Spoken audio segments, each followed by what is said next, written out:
Today's lecture is on why Italy was the birthplace of the Renaissance. All of these notes are on page 5 of your packet, so make sure that you have page 5 out and you take notes and pause as needed. So a quick reminder, before this period, the peak of European civilization had been the Roman Empire, which controlled pretty much all of the Mediterranean world, all the way to the east, the Holy Land, Italy itself, Greece, where England, France, Spain, Portugal, all of northern Africa, ancient Egypt, right? This was the pinnacle of European society up to this point. But as you remember, they were living in giant marble cities. They had running water, massive, impressive army, art, architecture, engineering, unmatched in Europe. Then it all went wrong for various reasons. The empire collapsed, and Europe went into a period called the Dark Ages, where people were essentially went back in history. Technology got worse, engineering got worse, art got worse, life in general just got a lot worse. During this period, you'll remember that the Catholic Church controlled Europeans by teaching them that the life they lived was the will of God. So if you were a peasant and your life was miserable, it's because God wanted you to be a peasant and God wanted you to be miserable. If you were a king, it's because God chose you to be king.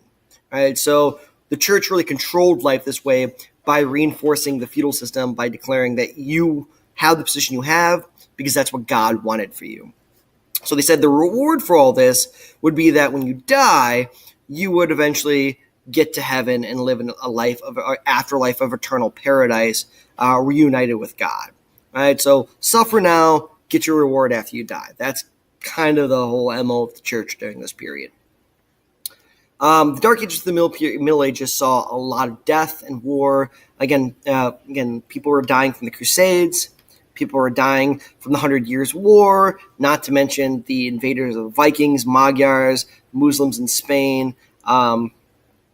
There was a lot of conflict going on at this period, bandits. And then, of course, there is the plague itself, which killed about 1 out of every 3 people on the European continent during this period, right? So remember, the church had said, look, go to the Crusades, God will protect you. It didn't happen. They said, pray, live a good life, God will protect you, and the plague won't affect you. Didn't happen, right? So a lot of people started to question the church at this time. And people said, look, we survived all that. How about we enjoy life now? And we get our rewards now rather than waiting for paradise in heaven after we die. This is the period we call the Renaissance in Europe. It's from about the year 1300 Common Era to 1600 Common Era. So this is about 800 years after the fall of the Roman Empire, right? The Roman Empire falls around 500. We enter the Dark Ages, then the medieval period. So 1350 is the beginning of a period of a rebirth of learning, knowledge, and art in Europe, right? Renaissance itself means rebirth, and that is referring to the rebirth of the knowledge of the ancients, right? Trying to bring back those good old days. So Europeans want to bring back those good times, right? They said life was clearly better in the past than it is now, and we want to bring that back. So instead of living in the muck and crappy life and feudal manners, they said, look, we know for a fact that we used to live in these beautiful cities in Europe, right? Maybe that was 1,000 years ago, but we know life used to be better. Which brings me to one of my favorite styles of art from the period.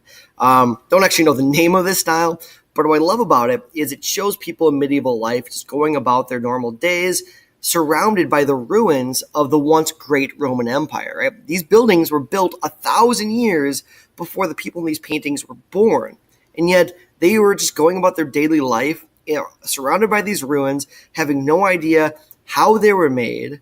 They knew they were made a long time ago, but not really when. They had no idea how to recreate this, even if they wanted to, right? So you see here, living their daily life in the shadow of the Colosseum, people on top of it, again, marveling. They lived their life. They had no idea how the Romans built things like this. They were living in wood shacks on feudal manors, but the Romans, 1,000 years before, lived in giant stone cities with running water. Right? If you wanted water in the Middle Ages, you had to go out to a local well or river and get a bucket for yourself. Right? You can see how things kind of went backwards there. And again, yet another example: people living their daily lives just in the ruins of these massive buildings that are kind of falling apart. because no one knew how to take care of them anymore.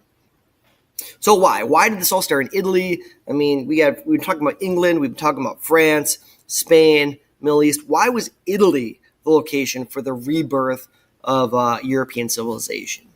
First reason, city-states. All right, city-states are, again, cities that are controlled by a government that's not connected to any government anywhere else. So Cudahy is not a city-state, it's just a city.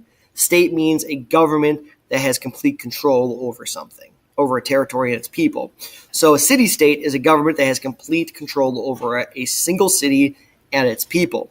Cudahy does not have complete control because we have to report to the government of the state of Wisconsin and the national government of the United States.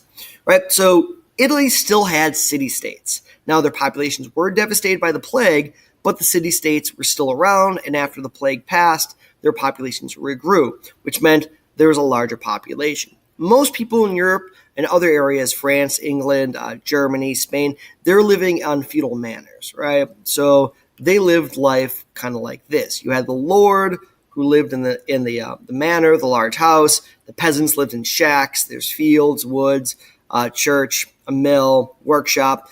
But you didn't really ever need to go more than about 10, 20 miles from where you were born. Most people actually in the Middle Ages died within about 15, 20 miles of the place they were born into. So there wasn't really much exchanging of people and knowledge. Whereas this is a painting of Florence, Italy during the Renaissance. You can see a lot more people, a lot more houses, people more tightly packed together. Just more people in general is going to mean more knowledge. 2, the Crusades had ended. It had been going on for a few hundred years at this point. And as people were coming back, they were usually stopping in Rome, right? Italy was the center of the Mediterranean world, just like it was during the Roman Empire, right? That's why Rome had this huge advantage of gaining power because of its geographic location. Italy became the birthplace of the Renaissance because, again, of its geographic location. The city-states grew extremely wealthy from this trade. So how did this work? Now, these black lines on this map show you about the period the Renaissance started. These are the trade routes that people are going to, right? So they're connected to the Middle East. Look at these routes. They're all going right into Italy, right at the heart of Italy, and that connects them to the rest of the European world. They're going to grow wealthy from this. So ships would come back from the Middle East using, by the way, these triangular sails, an invention that was created by the Muslims, made ships go faster, further. There's a better design. So now they had access to these ships, right? These ship designs, sail designs. The maps, you can see right above me up there. Europeans had no idea what Africa looked like. They had a vague notion, but now they had access to maps of Africa and Asia. They also had access to the compass, which you'll remember was an invention of the Chinese. So that now came into Italy and then the rest of Europe via the Crusades. Spices, right? People love spices, made their food taste a lot better. That was coming in silk from China, ivory from Africa, and all this led to gold, which made the Italian merchants extremely wealthy. Right? So let's talk about this larger population. The larger populations were coming from all over, which meant more ideas coming into Italian city-states. And when people live closer to each other, it's easier to share these ideas and build off of each other's ideas. This is what we call an intellectual revolution. So a good example of this would be I come into class with a packet of ramen noodles. And I say, guys, this is a great food. I start eating it and just eating it raw, crunching on it. Right? You can do that. And then another student goes, Mr. Dunbeck, what if you put that in boiling water, the noodles become softer, taste better? It's like, oh my God, never thought to do that. And then another student goes, yeah, but what if you open up this spice pack and you pour that in there? Tastes even better. Then another student goes, how about we go further, right? Instead of just what's in the packaging, what if we cut up some meat, some chicken, and cut up some onions and some other vegetables, some carrots, peas. We just throw it in there as well and cook it with that. Oh my God, this was a very simple meal for me, just eating raw, crunchy noodles, is now this feast. It's because I didn't think of it myself. We all were sharing ideas amongst each other. And this is what was happening in the city-states of Italy during the Renaissance. Because we were so closely together that they were sharing ideas and built off of those ideas. This is a common theme in history. It's why cities speed up technological advancement, because people are closer together and more able to share ideas with each other. All right, so let's talk about who got wealthy from this. All this increased trade led to a group called of wealthy merchants. Again, you'll remember merchants are people who buy and sell things for a living. They're the people who are trading for a living. They're the ones buying the silk and spices and ivory and maps and compasses and everything else coming in from Africa and the Middle East and all the way out from Asia. And then they resell it to other people in Europe for a higher price. And this is how they're making their money. These merchants began to dominate politics and government in these city-states. Unlike the nobles from the feudal system, right? Remember, a noble, you get to be a noble because you were born into a noble family. It's not like you can earn your way to become a noble. The merchants, on the other hand, they were born, most of them escaped peasants who ran away from feudal manners, and they were able to gain their wealth and power not because of who they were, the family they were born into, but because of their hard work as an individual. So this idea of individual achievement became extremely important in the Renaissance. So it's not about the family you're born into, it's about your skills and capability as an individual that'll allow you to rise up. So into this, we enter the Medici family. So who the heck are the Medicis? The Medicis are one of the wealthiest and most powerful merchant families in all of Europe. Right, extremely rich, extremely powerful, and they became known as the bankers of the Catholic Church because they kind of made a bet and bankrolled a pirate who eventually earned his way up to becoming the Pope, or bribed his way. So the Medici is very wealthy, very powerful. They even eventually got one of their own family members during the Renaissance appointed the head of the Catholic Church and Medici became a pope. They used this wealth and this power to control the government of Florence, Italy itself, and at the same time support local artists. And this was all behind the idea of like, if you make beautiful buildings and beautiful art everywhere, as the people of Florence walk past it, they'll know, hey, that was the Medici who did that.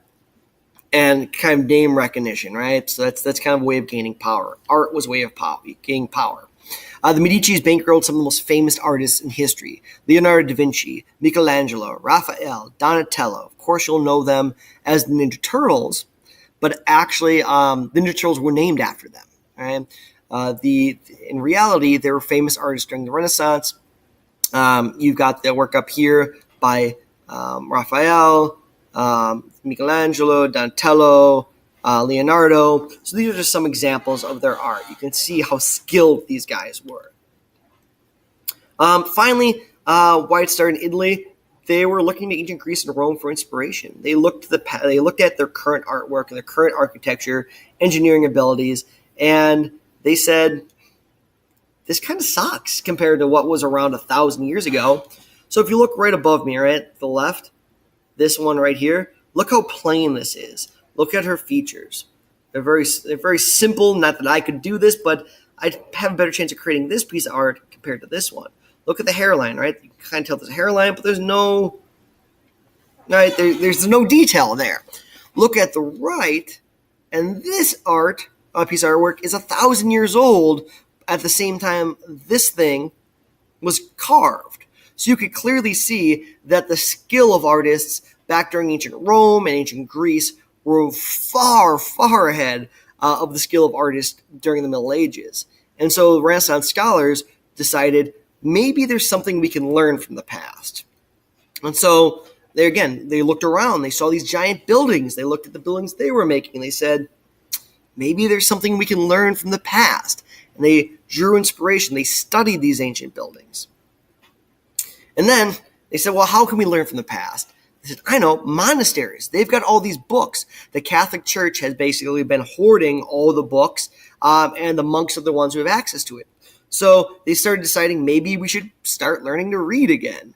And so they studied the books at monasteries. The Crusades brought a bunch of books back. The Muslims had kept a lot of the knowledge of the ancient Greeks and Romans alive in the Middle East and over in Spain. And the Reconquista and the Crusades brought that knowledge back in. And Italy being the center of the Mediterranean world, the books flooded into there. People started to study them. And then finally, the Byzantine Empire, right, which was weakened by the Fourth Crusade, finally collapsed. The Ottoman Turks, a group of Muslims, finally conquered Constantinople, changed its name to Istanbul, and the Eastern Roman Empire finally collapses about 1,000 years after the Western Roman Empire collapsed. Well, what happened to the people here? The scholars and the people who had access to all this knowledge and books of the Roman Empire, they flood back into Europe and bring this knowledge with them. All right. So in this way, the light that went out at the end of the Roman Empire now flashes back on. So how did Italy? Why was Italy the birthplace of the Italian or the Renaissance? It was Italy because they had city-states when the rest of Europe was living in feudal manners. They had larger populations in city-states, so they were able to share ideas, build off ideas. Their central location in the Mediterranean made them a key stopping point of trade, which allowed the merchants to grow wealthy, and same time they spent on arts in order to improve their cities to create more power for themselves. And then they had inspiration from the Greek and Roman architecture and art that was just laying around everywhere around them. And finally, they had access to the knowledge of the Byzantines that fled from the collapse of their empire, as well as the books of the monasteries, the Reconquista, the Crusades, had all been coming into this focal point of Italy. And that's why Italy was the birthplace of the European Renaissance. All right. See you later.